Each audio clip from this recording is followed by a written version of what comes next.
The year was 1786. Captain Elisha Hopewell of the brig Mary Ann of Salem had been repairing and repainting and making his craft ready for a voyage to London and return. The year was 1786, and boy and man he had been sailing for over 30 years. Although he had owned and commanded Mary Ann for 10 years, it was by no means a new craft when he got it. In making repairs, he had found many signs of weakness, and as he finished his day's work and started for home, his knees were stiff and his back ached. He reached his house to find his wife Nancy and supper waiting for him. As he took his seat at the table, he looked at her critically and for the first time noticed that there were gray hairs among the brown on her head. "Elisha, have you lost your jackknife or heard that your brother was dead?" quietly asked Nancy after a while. "No," he answered and followed the word with a sigh. "Maybe you're coming down with measles. Your mother said you never had 'em as a boy." "Maybe I am," he gloomily replied. Nancy waited for 3 minutes to see if he had an explanation, but as none came, she briskly said, "Now look here, Elisha, I know all about it, and I've been sort of 'specting this thing would happen any time. You've been overhauling Mary Ann, and you found out the same thing of yourself, and you've suddenly seen it in me. It has struck you all in a heap, and you feel glum over it." "Then, by Josh, you've hit it!" exclaimed the captain, glad to have an opportunity to talk it over. "Well, there ain't no call to cry over it," she continued. "Ever since you got this charter, I've made up my mind that it would be our last voyage." "But how can it be, Nancy?" "It won't be so hard. We are pretty well off for common folks, Elisha. That is, we've got enough money to start you in ship chandlery, and we own our own house and lot. No fear but what will come out all right. We must give up the sea to younger folks." They talked it over for a couple of hours, and it was fully decided that when Mary Ann returned to Salem, its last voyage under Captain Hopewell would be ended. Perhaps an astrologist might have warned them that there would be no homecoming for the brig which had borne them safely over so many leagues of ocean, but there was no reader of the future at hand. It got to be known over Salem that Captain Hopewell was making his last voyage, and when Mary Ann cast off from the wharf, there was a big crowd at hand to cheer its departure and wish it a safe return. It headed out into the Atlantic on a summer's afternoon, and as the Massachusetts shores faded behind them, Captain Elisha said to Nancy, "By Josh then, Nancy, but it seems as if a piece of that beef we had for breakfast had got stuck in my throat." "It's a sort of weakness of our feelin's, Elisha," she replied, as she turned away to wipe her eyes. "But I guess we've decided for the best." For 1,000 leagues, headed towards the rising sun, Mary Ann was driven as it had never been driven before. There was a piping breeze, and it scarcely varied a point, and a third of the run had been marked off when there fell a flat calm. It was noon when the wind died out, and the man sent aloft reported the ocean clear of sail. As sundown came, the sea was like glass, and it was the same state of affairs at midnight when the watch was changed. The mate went off, and the captain came on, and he had been only on deck half an hour when Nancy appeared. She declared it to be too hot below to sleep. In a calm in mid-ocean at night, there are strange and uncanny sounds from the hold of a ship as it lazily heaves up on the groundswell. Boxes and barrels down in the hold rub each other, bulkheads creak and timbers groan, and now and then there are shrill squeaks from the fighting rats. Men who sleep during a calm breathe loudly and sigh and groan now and then, and the wakeful ones move about uneasily and cast apprehensive glances over the sea. Nancy walked aimlessly about for a while, and then rested her arms on the rail and gazed off into the darkness, and let her thoughts wander back home. She had been silent for a quarter of an hour, when she gave a sudden start and bent her ear to listen. Captain Elisha happened to note her attitude, and he crossed over to her side and queried, "Well, Nancy, do you think anybody will steal the woodpile while we're gone on this trip?" "I'm listening, Elisha," she replied, as she laid a hand on his arm. Can't you catch the sound of oar locks off here to the north?"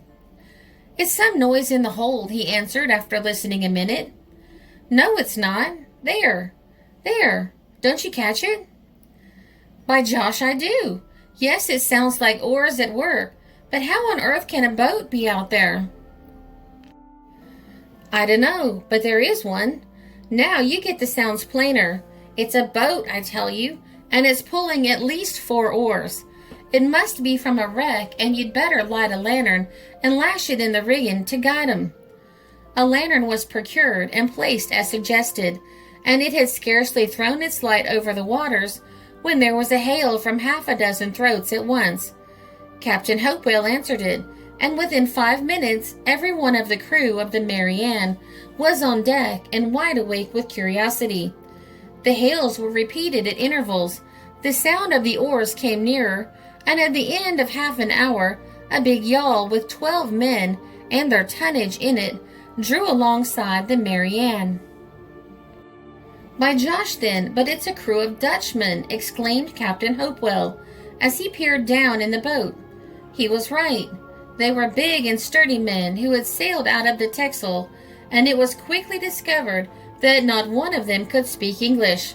Each one brought his bag of clothing over the rail with him, but water and provisions were left behind. A man who was doubtless the mate of the crew advanced to Captain Hopewell and entered into a long explanation, not one word of which was understood. It was, however, guessed that his ship had sprung a leak, and he had been obliged to abandon it. He was made to understand that they were welcome and would be landed in London, and by the 12 of them withdrew in body and stretched themselves on deck and went to sleep. Nancy had looked into the faces of all in a critical way, and while the Dutch mate was telling his story, her eyes never left his face. When the stranger had withdrawn, she descended to the cabin, and a few minutes later Captain Elisha followed her and said, "Nancy, I'm jiggered if this ain't a funny thing. I can't say that things look exactly right to me." "I'll tell you what, Elisha," she replied in her quiet way. "If a ship had been on fire or in a sinking state, them men would never have brought all their clothing and heaped in the water and provisions they did. No, by Josh, they wouldn't. But how did they come to be afloat?" "Dunno, but there's a mystery about it. There's the whole crew except the captain. How did he come to be left behind? And didn't you notice how the men looked the brig over and kept dodging and whispering? I'm believing we shall have trouble with them, Elisha." "But they can't be pirates." "Probably not." "And there's no war between us." "No, but we can't make out their story, and I do believe that mate was lying all the time. I wish we hadn't shown a light and brought them aboard." The Dutchmen were tired with their pull at the oars, and slept soundly till the morning watch of Mary Ann was ready to wash down decks. Then they rose up, yawning and stretching, and the last was hardly on his feet before the breeze came. Sail was made at once, and as Mary Ann laid its course, Captain Hopewell called the cook aft to see about preparing breakfast for the extra men. He had his eye on the strangers at the same time, and noted that they had gathered in a bunch and were whispering together. Their yawl was a big, clumsy boat, provided with oars and sail, and as there was no room on the deck of the brig to stow it, the captain went forward and tried to make the Dutch mate understand that the contents should be hoisted aboard and the yawl sent adrift. He made himself clear enough, but as if his words and gestures had been a signal, the 12 Dutchmen at once sprung upon the crew of Mary Ann, all of whom were on deck. They were stout, determined men, and the move was so sudden that no resistance was made. Nancy heard the scuffle and appeared on deck to find Captain Elisha and all his men prisoners. They were prisoners, and yet they were not bound. When they made no struggle, the Dutch mate took off his cap to Nancy and sought to make it clear to the others that they were to be sent adrift in the yawl. "Well, do you understand what he's driving at?" asked Captain Elisha, as he turned to Nancy. "I do, Elisha," she replied, "and I'm not a bit surprised. They mean to turn us adrift and go sailing away with the brig." "But by Josh, how can they do it? It's the same as piracy. Men, let's make a fight for it." "Stop, Elisha," called Nancy. "There's no show for us. They'll beat you to death before you can knock one of them down. Don't drive them to murder when there's no call for it." "And am I to let 'em have possession of brig and cargo?" "You'll have to. If you're easy with 'em, we'll get away all right, and we may sight a vessel to help us before noon." "Aye, Captain. We've no show again 'em," called the mate. "But with that big yawl, we needn't be afraid if we're at sea for a month. We are for the boat." That settled it. It is due to the strangers to say that they made not the slightest objection when more water and provisions were lowered into the boat, and when men packed and lowered their bags, and Nancy brought up a big bundle of things from the cabin. They had no jeers or insults to fling after those they had sent afloat, but at once made more sail on the brig and headed it on a new course. Nancy had smuggled the chart and a spare compass into her bundle, and as the boat drew away, she was forced by the wind to hold a true course for the English Channel. There were provisions in plenty, and scarcely a word was uttered before breakfast had been served out. Then Nancy quietly asked, "Elisha, what are you going to do about it?" "I'm going to stand to the eastward for a while," he replied after thinking it over. "I'll just keep track of Mary Ann as long as I can, and it's just possible that we may be picked up and have a show to get it back. If we don't meet anything by tomorrow, and wind allows it, I'll head for home, though I don't see how I'm ever to hold up my head in Boston or Salem again. They'll say I was a coward not to make a fight for it. Then they'll be fools. The Dutchmen would have killed every one of us, but what they'd had the brig, and we ought to thank heaven we got off as well as we did. Don't you despair, Elisha. We've seen some tight squeaks, but we've always come out all right. Don't you remember how a whale once saved us? And the same whale may eat us this time." All that day the boat ran its course, but as the brig bore into the north and sailed the faster, its topsails were only a speck on the sea when the sun went down. As the breeze did not fall with the sun, the men divided watches. A lantern was run to the head of the mast as a signal, and hour after hour the boat danced over the seas. There were 2 men in the lookout, but after midnight Nancy roused up and spoke to them, and found that both of them were asleep. She sat down beside one of them in the bows, wide awake, with her thoughts of the sudden change in their fortunes, and a long hour had passed, when the sight of a ship suddenly danced before her. It was a craft with all its sails set, and, having been taken aback, it was drifting away stern first, although this fact was not known till later. A cry from the woman roused everybody in an instant, and pointing into the south, she chokingly exclaimed, There, a ship, a ship!" "By Josh, and there is," answered Captain Elisha a second later. "Now, men, all together and hail it." A great shout went over the water, but it was not answered, and neither was a light displayed.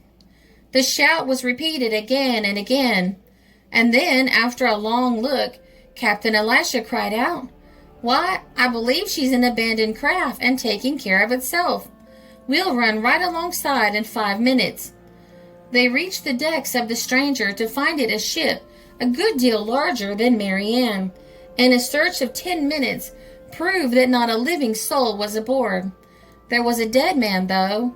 Lying in the main cabin, fully dressed, was the corpse of the captain, and a sailor's sheath knife was still sticking in his back. Murder had been done before the ship was abandoned. Did you ever read an account of that ocean mystery? The ship Vorn, Captain Bergen, master, had set out from North Sea ports bound for New York with a valuable cargo. That was the craft Captain Hopewell found adrift in mid-ocean. Its crew, from the mate down, were the men who took forcible possession of Mary Ann after killing their captain and abandoning their vessel? What drove them to the deed of blood? Why they didn't stand by their ship afterward? Where they headed for the stolen brig? These are questions that have never been answered. Perhaps the mate and his chief quarreled and murder was done in passion. Then fear of the law made the whole crew clamorous to get out of the ship. They took nothing with them which was not their own. They even left over $1,000 in gold and silver behind them. If any human eye ever sighted Mary Ann after its crew lost sight of it, the fact has not been reported to this day. It is easy to guess its fate, however. It either went down in a gale at sea or was wrecked on some iron-bound coast to the north, and every soul perished. No sooner had the body of the late captain been given burial and the ship's papers overhauled to find its port of destination than it was headed for the port of New York to be delivered up to the consignees. It was a short-handed crew to work such a big craft, but every man tried to do two men's work, and it was recorded on the log that Nancy Hopewell steered her tricks at the wheel and kept lookouts with the men. While they had been despoiled of the Mary Ann, they were to find themselves largely the gainers by it. After a run which was bare of event, the derelict was safely moored in New York Harbor, and Captain Elisha bade Nancy remove the tar from her hands and slick up to meet company. It is of the long ago I have written. The tombstones of both Elisha and Nancy are moss-grown in the old cemetery, but the salvage money received from Vaughan gave them years of comfort and happiness. People sometimes wondered that in their old age there was no abatement of their affections, and Elisha would always answer them with, "Then by Josh, it's because Nancy is the bravest and best woman on earth, and I don't care who hears me say it."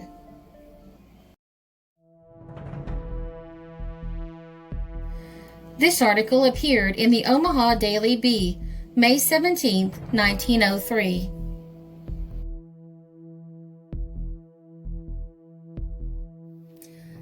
This is a Country Road production because history is fascinating.